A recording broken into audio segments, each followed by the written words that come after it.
Europe 1, bonjour, les initiatives positives. Bonjour Jean Z. Bonjour Alexandre, bonjour Ambline. Bonjour. On parle ce matin avec vous d'une petite révolution dans le diagnostic des AVC. Oui, quelques chiffres pour bien comprendre les enjeux autour des accidents cardiovasculaires en France. Plus de 140 000 personnes sont victimes d'AVC chaque année, un toutes les 4 minutes. L'AVC est une urgence médicale, les traitements sont d'autant plus efficaces s'ils sont administrés rapidement, entre 4h30 et 6h après les premiers signes de l'AVC.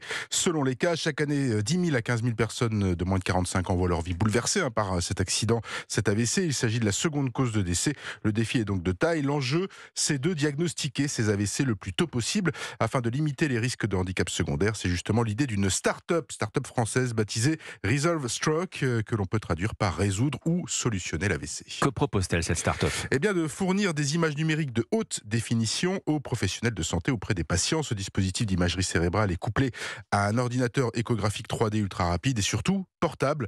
C'est cette portabilité qui permet d'intervenir au plus près du patient et qui permet la prise en charge, même si ce dernier est loin d'un centre d'imagerie médicale. Alors, technologie qui ne remplace pas les scanners traditionnels. Non, mais elle offre une imagerie précise, que ce soit à domicile, dans l'ambulance ou à l'arrivée aux urgences. Et ça, c'est du jamais vu. Et ça reste précis. Ça reste précis, c'est en tout cas une technologie française. Elle est brevetée, elle est capable de générer donc ces fameuses images 3D annoncées comme précises sur la vascularisation du cerveau.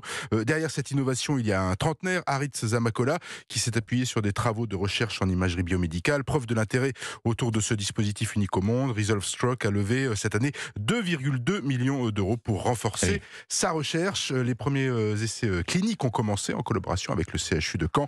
Une démarche nécessaire pour parvenir à la fameuse mise sur le marché de cette technologie dans les 5 ans à venir. Technologie innovante, les initiatives positives avec vous, Jean Z. Merci. Merci à vous. Et à demain sur Europe 1. À demain.